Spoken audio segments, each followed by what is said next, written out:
few things that I wanted to share this week, just interesting things that I've come across. Continuing on our regular trends around the Secure Boot updates, Secure Boot certificate updates that are going to be coming up here in June. System Center dudes, Jonathan over there, wrote up a nice overview of some of the things that you need to do. Also very, very helpful, provided some links to the direct OEM KB articles for HP, Lenovo, and Dell. Do want to call out this note here that Lenovo is still working on releasing some of the firmware updates that are going to be required. But I did want to point out this in case there's been any confusion or anything around what's going to happen if you don't get the certificates out by June. Well, as Jonathan puts here, nothing. Sort of.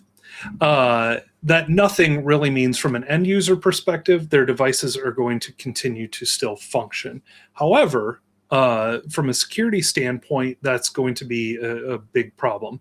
That secure boot protection is not going to be in place. So still very, very important. This is something that should be a priority in your organizations over the next couple of months, as we've talked about and are going to continue to talk about. I'm going to feel like a broken record by June if I don't to you all already. But this is a great post. I just covered a couple of the first things up here at the top. Go check this out. And we have mentioned it as well, but before I move on from Secure Boot, I did have two other things. Johan and I are going to be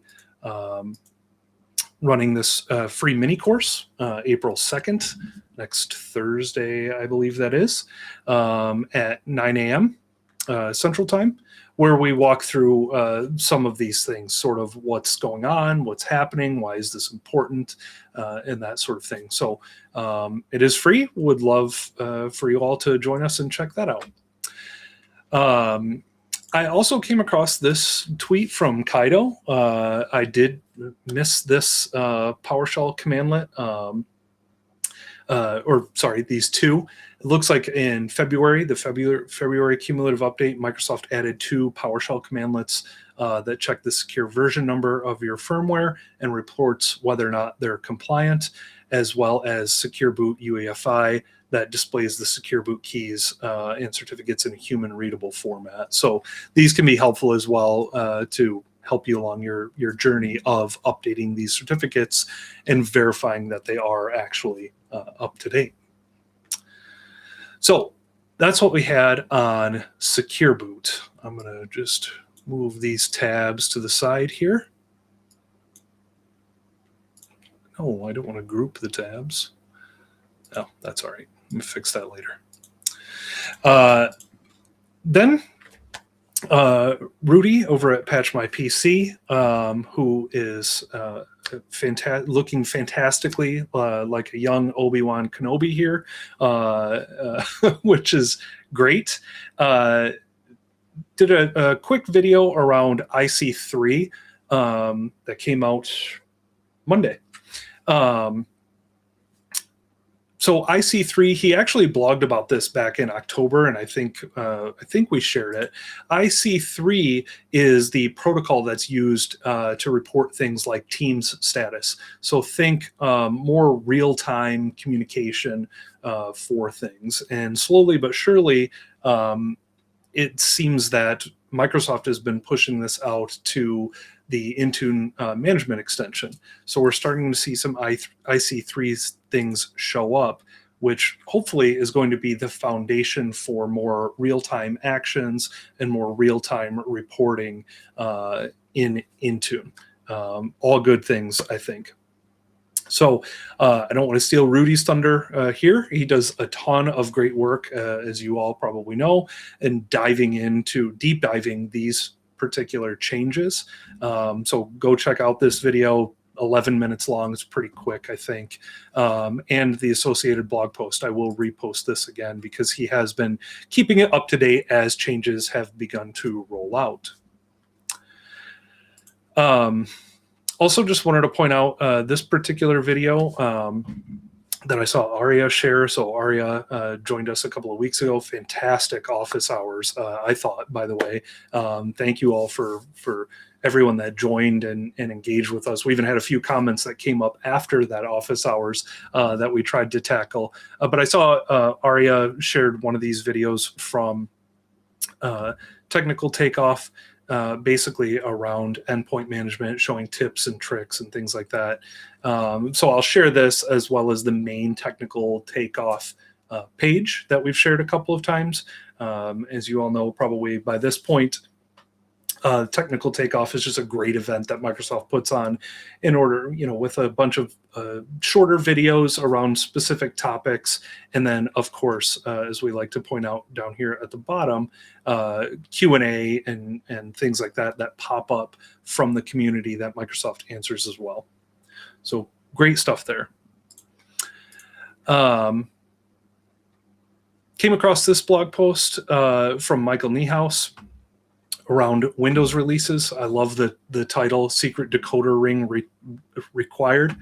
And so basically it goes on a blog post about what the different rings mean, the insider releases, what those release numbers are. So I love this. I don't think that I had seen this table at any point. So the current release numbers around these various channels of the insider releases. So this can be really important to determine what release you're on, what feature update you're on, things like that, as you're testing the different insider builds.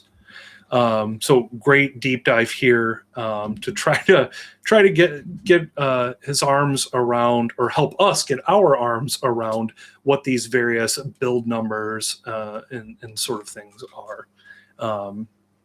Did want to point out here as well, there was a comment that stuck out to me. Oh yeah, 26H1, which we talked about a little bit. So 26H1 is only for newer ARM64 devices. And again, if you do see that, just like this blurb here, should you install 26H1 on any other machines? No. Should you upgrade anything to 26H1? No. Will Windows Update offer you an upgrade for anything that shouldn't get 26H1? No. And could you do it manually? Yes, we saw Johan do that just a few weeks ago, but there's no reason to do so. And if you did, you're now stuck until 27H2 comes out. So I just like that blurb there. But this is another fantastic post from Michael. And then last but not least, many of you may have seen this last Friday afternoon, but Windows team released basically this blog post acknowledging that there's been a lot of feedback around Windows 11. The very first example here is the taskbar. Right? We haven't been able to move our taskbar to the left or to the right or to the top of our monitors in Windows 11. That's not something that I would normally do, but know a lot of folks that actually this has been a big pain point for them. So this blog post sort of starts to go over Microsoft acknowledging some of these things that I don't know that they've really acknowledged up to this point, and acknowledge that they are going to start working on fixing them. Taskbar is one of those things, but this one I know a lot of folks are probably going to be excited for. We've started to see Copilot show up kind of everywhere. I personally use Copilot for some things, but we've seen Copilot show up in every single app, it feels like. So they're starting to reduce Copilot in areas like the snipping tool and in Notepad and things like that. So we're going to keep an eye out for those changes, try to bring them up and talk about them here at office hours when they do change. But we're going to start seeing these changes happening in the insider releases starting next month already, which is 1 week away, actually. So this is a good thing. Time will tell what changes we get. and what gets better. But I think the fact that Microsoft is putting this out there and acknowledging some of the feedback that we've seen in the community for quite a while is really a good thing. So I was excited to see this, wanted to share it all with you as well. And I did come across a tweet too that Scott Hanselman, longtime developer at Microsoft, is actually working on this as part of his new role. So that's really exciting. Scott has some great content. We've talked about Scott here on Office Hours before. So we'll see. I take that as positive news. So that was most of the news that I had from this past week.